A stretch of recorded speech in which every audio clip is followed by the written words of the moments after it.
The following is a hockey podcast out of Vancouver and Surrey, British Columbia. It'll only consist of a lot of puck talk and even more BS, or in actual words, banter and satire. Enjoy, and as always, go Canucks go.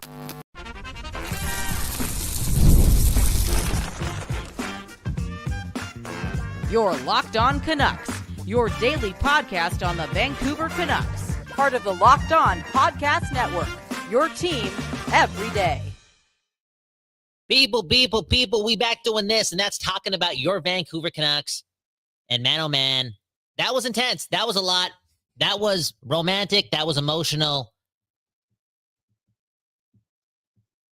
And that was, how do I say, disappointing when this team played with 10 forwards in the last 40 minutes of the game.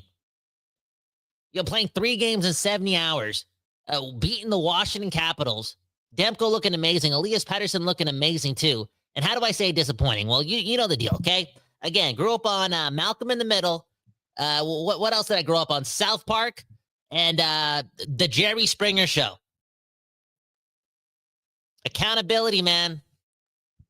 Accountability. And to me, just off the top, we're going to be happy. Don't get me wrong. I just want to say something. Okay? Championship teams, successful teams, don't move like the Vancouver Canucks. They don't not defend each other, you know?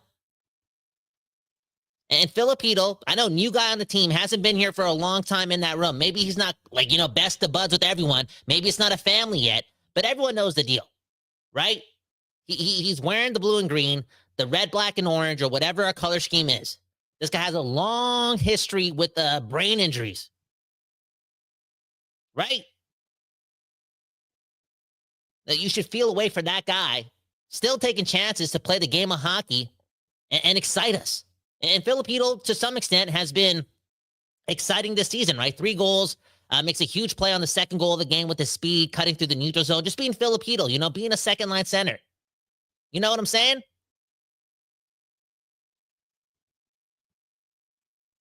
But man, oh man, that guy gets blown up by Tom Wilson, and again, nothing really done. Again, great teams don't move like that. Now, good teams, they find ways to win. The good teams with great goaltending, they find ways to win.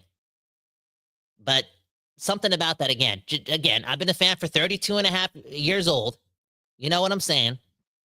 And, long term, I want to win championships. And when I see things like that, I'm like, I don't know if this is a successful playoff team. Because they just don't defend each other. Anyways, comment. Supersonic Style saying, I'm going to be honest, it really sucks that Chytil got hit. It was a clean hit, and Wilson wasn't headhunting. Honestly, can't get too down about it.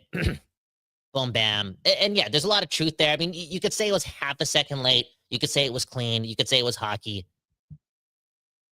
And I'm going to listen to all of it. It is what it is, but just because it wasn't a dirty hit doesn't mean you got to not show the rest of the league that, if you are thinking about destroying one of our guys, you better second guess it, because we're coming for you. And when you have a guy like Chytil on your team, when your GOAT, your greatest player, is Quinn Hughes, not the biggest of guys, you want to make it known across the league that you better take a second before you run around and try to take liberties. That's all I'm saying.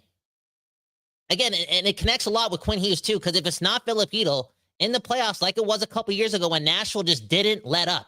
They didn't let up. They didn't think about it. It was Operation Destroy Quinn Hughes, and that kind of burned us in the Oilers series too. I mean, we got to Game 7 with Quinn Hughes being 95%, 90%, not as offensively gifted as he normally is, but defensively he was sound. All in all, though, again, if it's not Chytil, it's going to be Quinn Hughes. Maybe. I mean, let's be honest. Quinn Hughes probably A, more agile, B, more intelligent, can see the hits coming, because Chytil, I never played ice hockey, but some people saying, he should have known.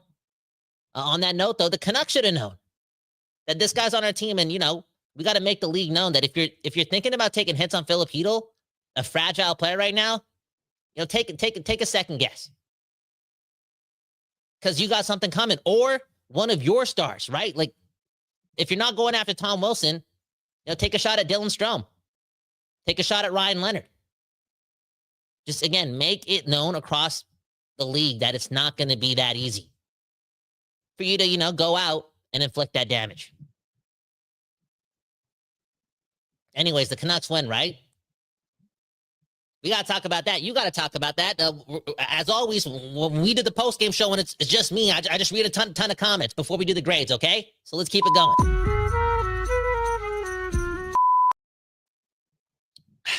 Bobby Bluger saying, did Baines run the goalie?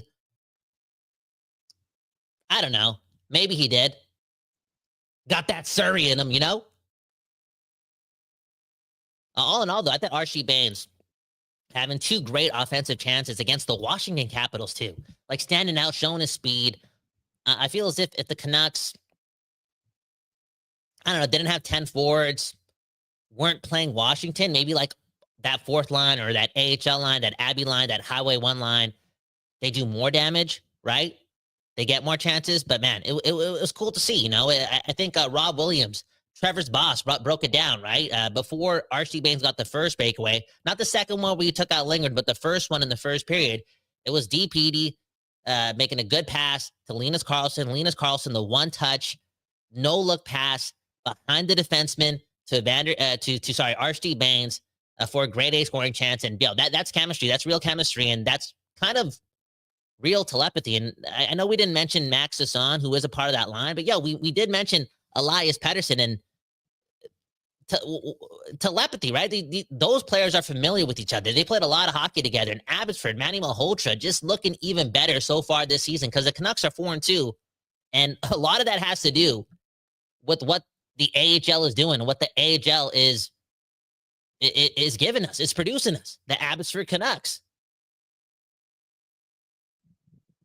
And Bobby Bluger saying they're the champ line. Too Short saying Arshdeep is still meh. And I don't know. I've been impressed with them all season long. My expectations for a dude living the dream, being a journeyman NHLer, I'm not going to say are like through the roof. There is definitely a standard, though. That all being said, I feel like he's somewhat reached that. This is a difficult team to be successful on. A lot of new players, a lot of moving parts, a leadership change. Archie's already had like 10 different line mates. Again, just seeing him having two grade A scoring chances and kind of like generating a lot of that off his speed, that shows a little bit more confidence, and that's a good thing too. I mean, as much as we want Archie being reliable and defensively sound, I still feel as if he's more dangerous when he's just instinctual and not overthinking and just, tapping into that offense. And if that gets unlocked within him at the NHL level, again, him and Sasson and Linus Karlsson, who looked really good today, could actually have some success here. Like we could be getting the poor man's triplet line right here in Vancouver. So one love to Archie, and one love for him that, taking out Lindgren. I liked it. I got up off my seat. Hey, join the Discord. Somebody was watching the game at church. Not going to say who. I'm not going to rat you out to the Lord. Okay, come on. It's Kyle Bound. We loyal out here. But the dude was saying he was watching the game on his phone at church, and he almost, ruined the service by rooting for Arshdeep after, again, he took out Lindgren. And I think the Capitals knew Arshdeep's from Surrey. That's why they didn't really touch him after, Anyways, next comment. Man, oh man. Look at this comment. B and W saying Baines is on a cheap contract and undrafted. People judge him like he's making $4 million a year. I wonder why, man. That's a Surrey thing. And he's from Surrey. I mean, I know. We're here to win, and we can't be sentimental about our neighbors playing for the Canucks, playing for our favorite team. But let's be sentimental about our neighbors playing for the Vancouver Canucks. Like, this guy's doing something pretty damn cool, and he's one of us. Well, for the most part, a lot of us watching this program from the Lower Mainland, from BC. You know what I'm saying? So let's appreciate him. Next comment. Tyler saying EP40 is heating up. And yeah, he is. He is. Off the top of the morning. Good morning. Bingo, bango. Next thing you know, it's 9:40 a.m. in the morning. I'm watching this game, and I fell alive. or felt alive, I'm sorry. Or I fell into a new stage of my life because I started believing again. Again, this is the third straight game where Elias Pettersson is constantly doing something, and early in this one, the first chance he gets, he scores. Big time goal, nice shot. And again, this is after he's been traumatized, tendonitis disease. Some may say sad and depressed and doesn't have love for the game, can't do it in Vancouver. I was feeling that way. He was frauding us. I was bullying him. But here he is, 3 straight games in a row, doing a lot. And in Dallas, he did it after scoring against Demko, his own goalie. It could have been another indication for him to just hang it up this season, continue playing sad. But what did he do? He dominated in the second and third period. And in the last game against Chicago, could have had 6 or 7 points. That's not a lie. Check the footage. Okay?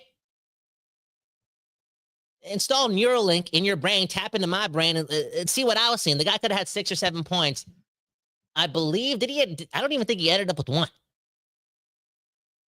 He misses some glorious opportunities in overtime too. And I asked the question, right? I'm like, I hope he doesn't take that personal. I hope he just builds off the chances that he's getting, builds off the fact that he's playing better and better. He's played 100 times better than he played 6 days ago. He's playing 75 times better than he has at any point over the last 20 months. Like, this is legitimately the truth. Like, you're getting better. I hope he doesn't beat himself up for missing opportunities. And boom, bam, 9:40 in the morning, he says, Kyle, shut the puck up. I'm back.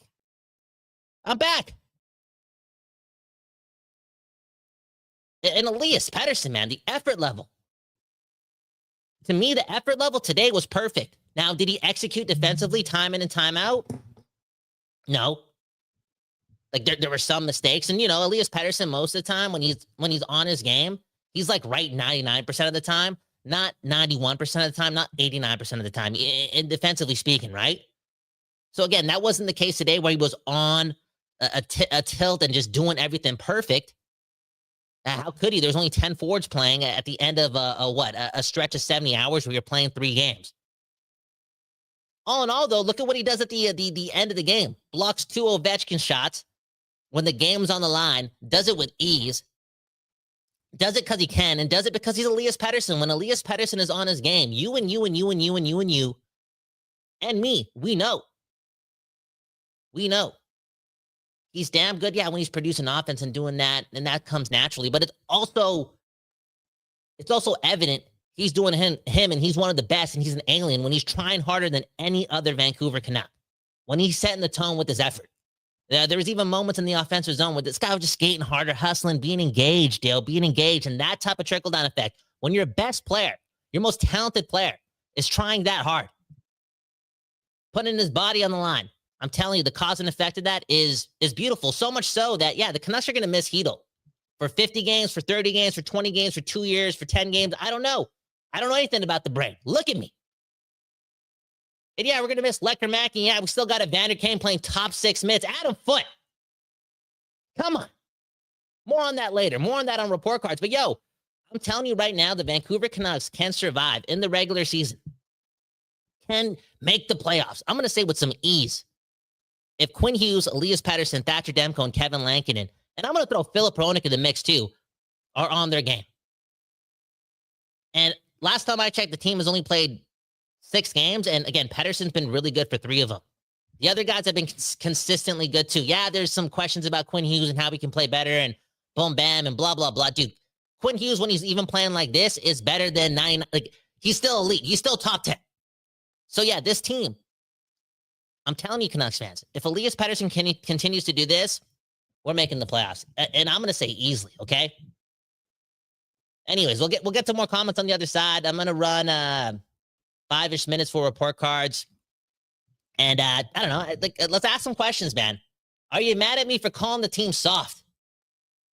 Right away, not talking about a 4-3 victory in October. Off the top. Are you mad at me for that? Should I calm it down? The Canucks aren't soft? Let me know about that in the comments below. And also, the second question, it's always good to ask 2 questions. That's the number last rule in journalism. But the number 2 question is, how much are you paying Kiefer Sherwood tomorrow? Because, somewhat of a perfect game, considering a lot of factors from that guy once again. Anyways, you're listening to Locked On Canucks, watching Locked On Canucks. Everyone hit the like button. Go Canucks, go. Make Trevor's kids proud. And one love to the Don't Doze Art Lab for giving us the West Coast bias on the low for you and you and you and you. We'll be right back.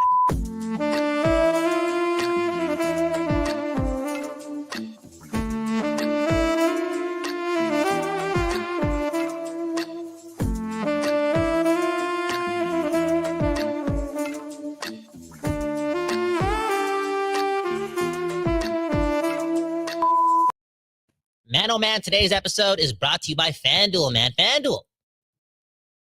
The official game of Trevor and his daughter's relationship. Daddy-daughter time is spent on FanDuel, allegedly. Listen to past episodes. Anyways, FanDuel is that place, right? It makes every Sunday just a little bit better, you know? If you got some extra pocket change, you want to play the game, you want to have some extra fun, and you want to be responsible. Again, hop on FanDuel, make a parlay, bet on the Sundays. The NFL season, it's in the middle of the NFL season. I cannot believe that. That is somewhat sad. It really is. My Packers are about to play the Cardinals. If you're smart, I don't know, put some money on the Packers the rest of the way. I think they're going to win like 90% of their games. And I don't think they're going to do it easily, but they're going to win 90% of the game. FanDuel they don't care about making it, if the wins are easy or not, okay? But they do make it easy for you to get in on the action and maybe win some money. And right now, right, if you're a new customer, sign up at FanDuel and bet $5. And if that bet wins, $300 in bonus bets in your account just like that. That's some home field advantage for real. Anyways, bet on the Packers. Use FanDuel again. Place a $5 bet if you're a new customer. You win that bet. Boom, bam, $300 in bonus bets in your account. That's FanDuel. Visit FanDuel at FanDuel.com.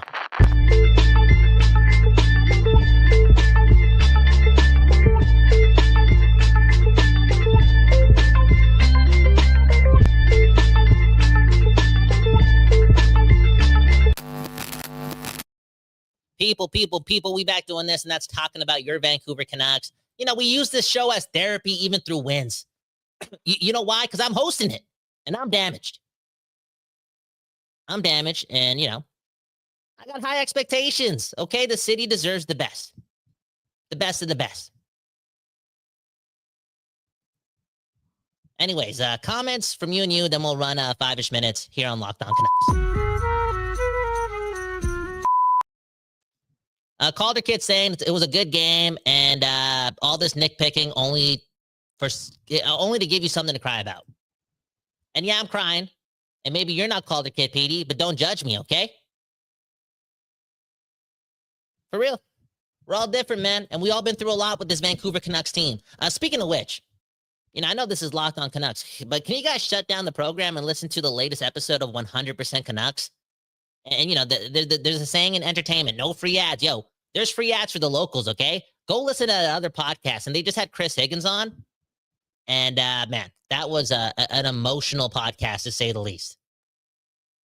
Again, we're all different. We all been through different things. And, if you talk about Chris Higgins and you look at that 2011 team, and a team that obviously I was so in love with, and the team that showed us, what it takes to get to that point to win. And even then, I think a big reason why they lost in 2011 was, various factors like bad goaltending and the refs and whatnot. But again, they weren't tough enough. They weren't tougher than the Bruins. Teams just speed bagging the Sedins because we're going to burn them on the power play. Did we burn them on the power play? I think we got to 7 games in that series and scored 4 goals total. It felt like that.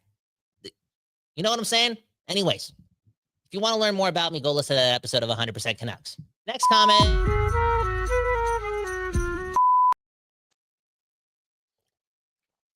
Okay, John is saying a 3-game win streak, fire emojis. 3 straight games.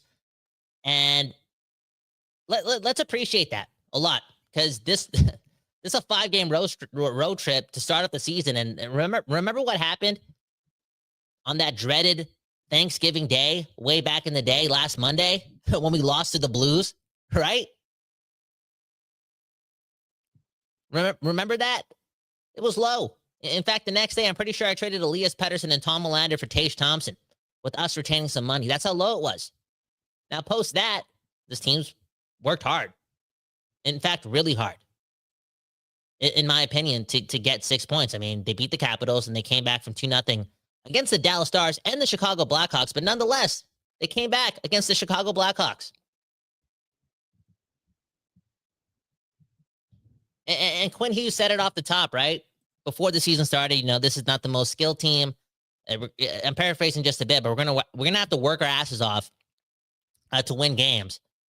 And I feel as if that's been happening, and maybe more so now, just with some more time on the road.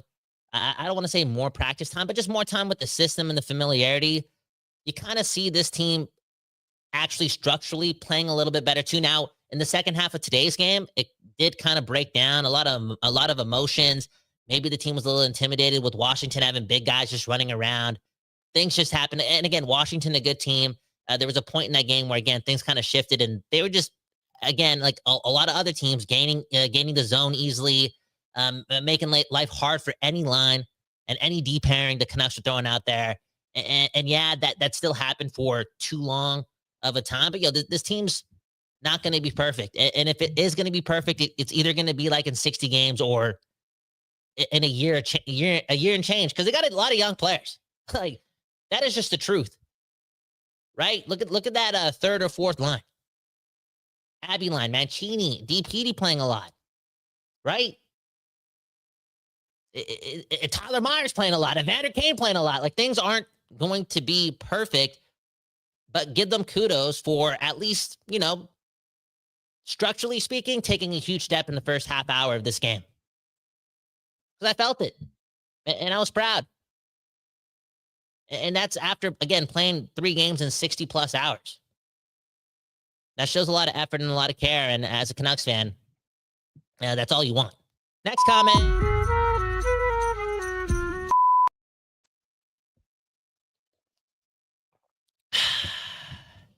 Cito saying, objectively, Wilson's hit on Chytil was clean and not technically late. And yeah, it's hockey, in the moment, I'm emotional. I'm doing push-ups. I'm seeing it. I'm asking ChatGPT if it's possible for me to take steroids and make the NHL by the time this season ends, just to get another crack at Tom Wilson. Because, I care about Filip Chytil. Anyone that is risking their livelihood, and, I said this about Thatcher Demko when he was risking his knees to play for the Canucks back in 2024 in May, right? Who knows if this dude would ever be able to walk again? Speaking of which, how about when Elias Pettersson was playing with that deadly disease called tendonitis, right? Playing every game, not missing anything, right? Until it got bad in New York. But all in all, I like guys risking their livelihoods to play for the blue and green. Yeah, they're making millions, but it's not all about the money, okay? How are these guys going to walk later, right? Walk their grandchildren. Here's Filip Chytil. He could have made his millions.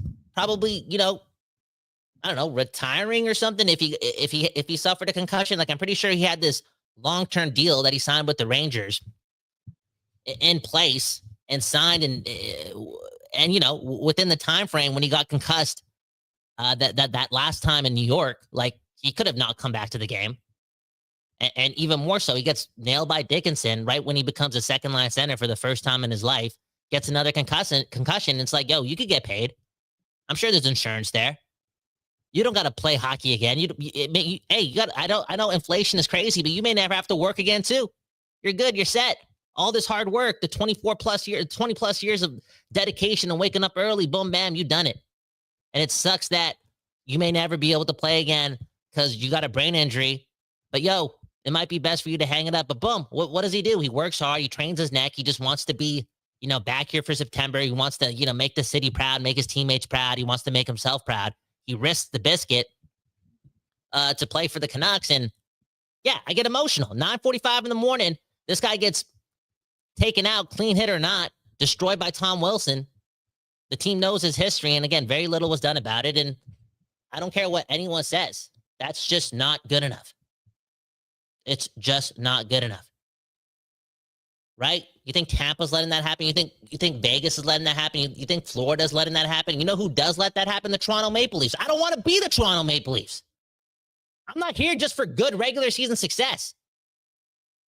You think Colorado lets that happen? You think Gabe Landeskog, after missing almost 2 full years of hockey, lets that happen to Nathan McKinnon? He's running off the bench and making sure nobody's taking liberties on my guy, my best guy, or one of my best guys. Also, a guy that's already kind of went through the ringer with it as well. Like, there should be an emotional aspect too. Like, yeah, he's your teammate, but he's family.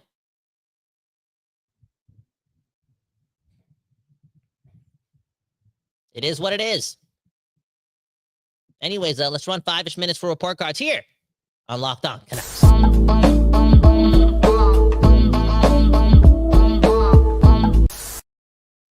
Okay. You know the deal. We're going to run through this whole list of players who played today and grade them. Let's start at the bottom with Thatcher Demko, A+.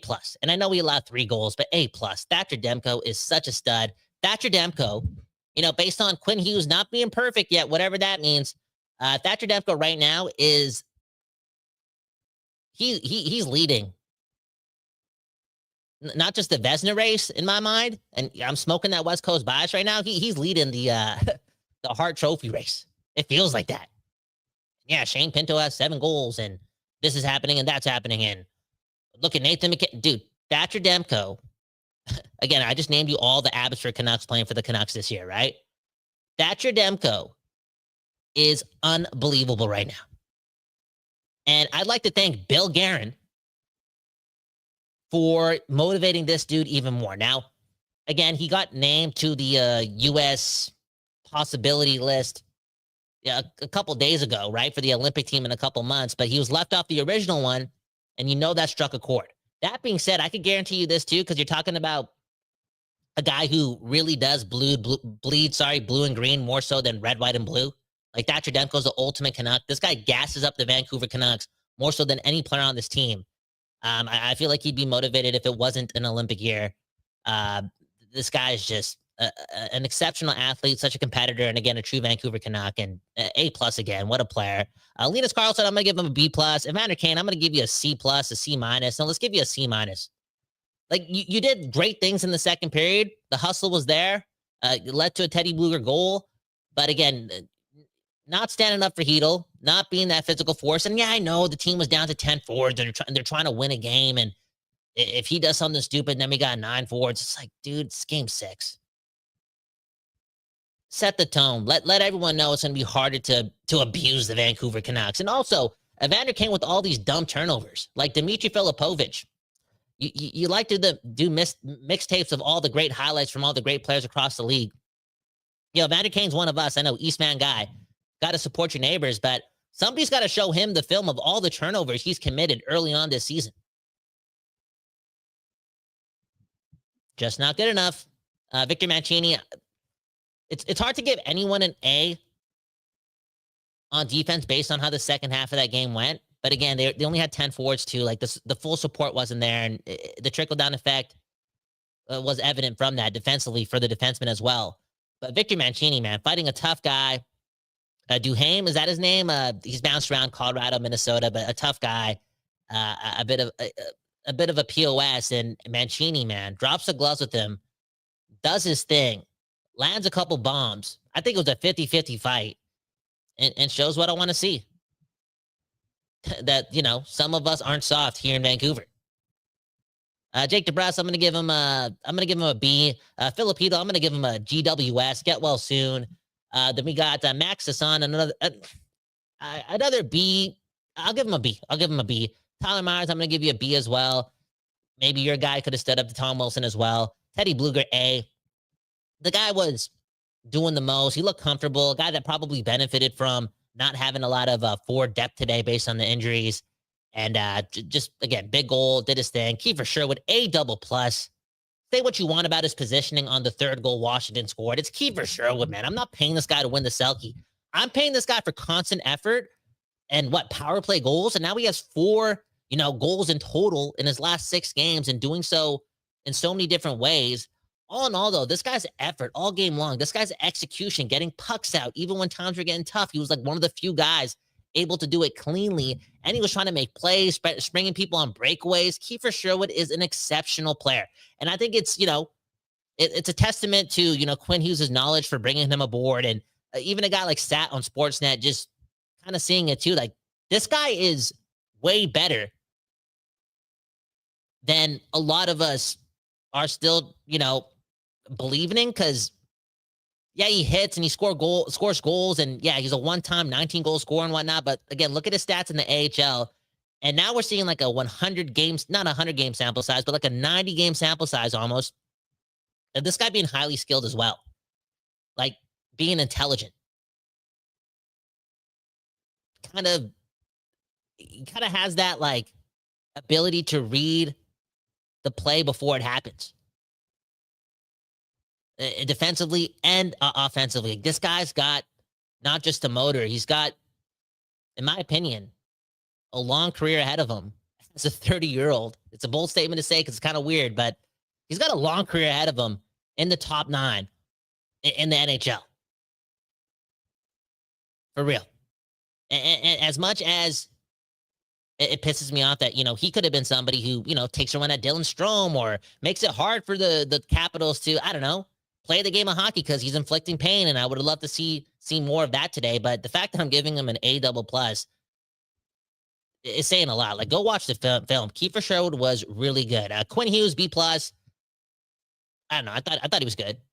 Quinn Hughes' stick checking is, at some points, just miracle work. Again, a guy that's so cerebral, sees the game ahead of time. Can he be better? Sure, but he's still playing well. Elias Pettersson, the first, in my opinion, an A. It's getting to the point where I'm so excited to see this guy play against Nashville. And the fact that we kind of need him more now because of the injuries and whatnot, it makes it even more so. And Canucks fans, get excited because Elias Pettersson, I think he's back. Marcus Pettersson, I'm going to give him a B. I'll give him a B+. He made a great play on Tom Wilson, too, before the Bluer goal. I thought his stick was active today. Elias Pettersson, DP, I'm going to give him a B+, too, considering that he played a lot with Tyler Myers, which is not easy to do for a rookie. And he's a rookie. And today was tense. A lot of hockey in the last 3 games. You're playing Washington. I thought he held his own. Jonathan Lecker-Mackey, I'm going to give him a GWS, too. Get well soon. Hurt. Doesn't look good. I thought in the first period he was exceptional. I know you want to see a lot of offense from him, but I'm telling you right now, at the age of 21, seeing Lecker-Mackey have that much hockey sense in the D zone when it comes to being positionally sound and being an option for a defenseman before getting the puck out with, again, such smoothness, such efficiency. More often than not, like it's not even just a dump out. It's like making a clean play based on his IQ to, again, start the Canucks attack it's exceptional to me. And like, I didn't know he had that in him ASAP at the NHL level. And I think I've seen it kind of all season long. Say what you want about the Corsi and stuff like that. I'm just looking at the eye test and I like what this guy does in tight places. What? Okay. You know what? Next up, Drew O'Connor, let's give him a B or a C. It's kind of hard to give any forward, like this many forwards, a B, considering we only had 10 of them and we still won the game. Drew O'Connor, a strong B. Okay. Obviously you want to see him finish more. He looks like Ilya Mikheyev, but again, he's getting paid like $2+ million. He's not, you know what? I'll say this. He's playing better than Evander Kane. He's not turning over the puck, Filip Chytil, an A. Again, defensively not perfect, but he's just engaged. The effort's there. This is not the easiest team to be a defenseman for. We're talking about the Vancouver Canucks, and Filip Chytil, just a big fan. Archie Bains, I'm going to give him a B+. Took out Lindgren, showed a lot of speed, getting a lot of chances. Boom, bam. I'm loving it. And Connor Garland, an A++ too. Did he have 2 points today? And again, I feel as if he's been offensively more dangerous in the past. But I don't know. Connor Garland's effort, like the fact that he's been leading this team through 6 games too. We said it before the season started. We said it. Connor Garland's going to be our best forward until Elias Pettersson picks it up. And now Pettersson is picking it up. And I don't know. This is a bold statement too, but I think he's going to still give Elias, that's Connor, a run for his money when it comes to who is the best forward on the team. Like Connor Garland is playing exceptional. And, still young enough to have some peak seasons, like 80+ points. And he's kind of showing that right now. Anywho, I'll spend some more time on some comments before I end the episode. Again, the Canucks won 4-3. It's a Sunday. The Packers playing 8 minutes. Boom, bam. Congratulations. And get well soon, Filip Chytil.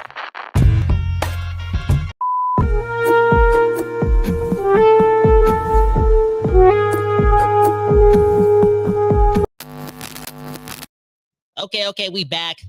boom, bam, doing this, talking about your Vancouver Canucks. Now 4-2, saving me a lot on the therapy bill. Moving forward here, right? Maybe I can get my girl some flowers in the month of October because, we're finding success. We're picking up points. And it would be very, very hard for this team to kind of get it, considering all the moving parts, the injuries, the youth movement on this team as well. It would be hard for this team to like bank on cohesiveness, even though they don't clearly have it right now, if they weren't picking up points, because then you're just doing a lot of work. You're looking at the standings. You're playing a little desperate.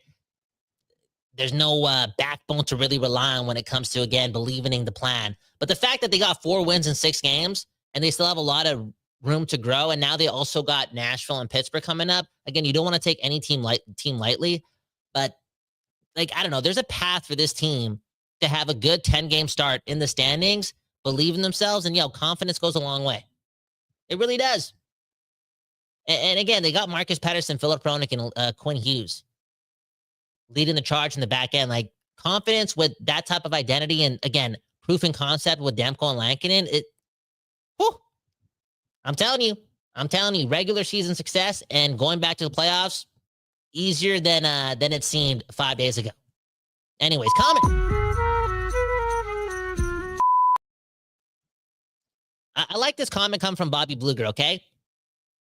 They need to make a trade to keep their momentum, a top 6 guy. Now, this is going to be interesting again. I wonder if Rutherford and Alvin make an early trade to fix these issues, right? Bring a guy in. Considering the team is 4-2, now facing some injuries, you want to supply the help. You want to, help that dressing room out, even if it's early. Let's bring in some juice. Let's make a trade. Let's trade a prospect. Let's trade a pick. And let's continue the good times because, again, the Canucks kind of need it. Again, with Chytil out, it's Pettersson, Aatu Ratu, Teddy Bluger, and Max Sasson. I mean, that's a risk, but I also think it's risky blowing up some of the prospect pool for this team, considering, again, there have been too many lapses defensively and so much of a reliance on like superb goaltending to pick up these points early on. Like, again, there's just too many 20-minute breaks where this team can't like get their shit together and they're just scrambling. If they passed the eye test and dominated more of their 6 games and their 18 periods that they played, or 19 if you include overtime and whatnot, then maybe I would think a trade's coming ASAP, but I think you got to be a bit more patient. I also think you got to be a bit more patient considering that Elias Pettersson is playing a lot better. And I believe in that guy. In October, because I still believe at his best, he's so fucking good. Like, he's elite. Right? And if teams like Colorado can survive without Makar for some time, or McKinnon, or Edmonton can survive without McDavid, and, Florida can survive without Barkov and Kachuk. Like, I don't know. A part of me is like, in October with Demko and Lankinen, Elias Pettersson can, carry some weight here and, lead the forward group. Even though Aatu Ratu is directly behind him on the depth chart now. And Elias Pettersson's been off for 21 straight months. Like, you owe us some of it. Well, again, it's 2025. They don't owe us anything. You owe us some of this. And just do it. Just do it. You're that guy. You're a leader. And just buy us some more time here with continuing your exceptional play and put it on your shoulders. Like, this team is battling. It's battling a ton of injuries. I also want to say one left to Brock Besser too. Didn't even note that. Personal issue kept him out of the lineup today. One left to Brock. But yeah, Elias, this is on you. I want to see that. Like, I wouldn't be stressing for the team to make a trade right now. I just want to see if Elias can like do it kind of on his own. Anywho, last comment. Where are we going to go here? NGK saying it's 2-0 Wings against the Oilers. If this is the truth.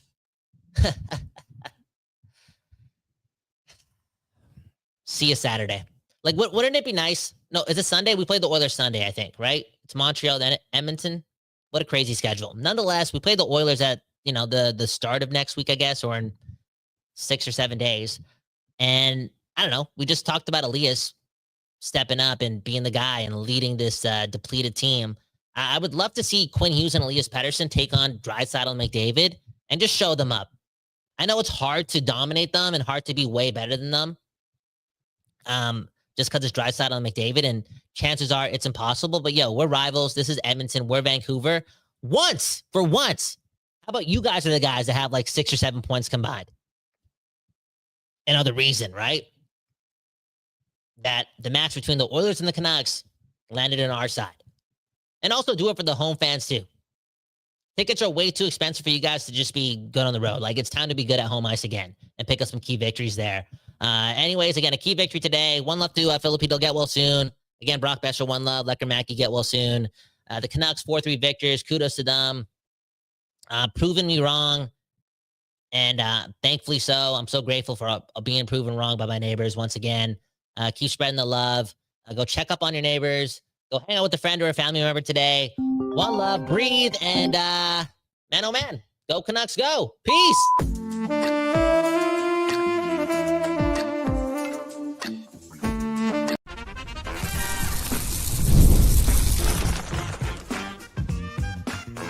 You're Locked On Canucks, your daily podcast on the Vancouver Canucks, part of the Locked On Podcast Network, your team every day.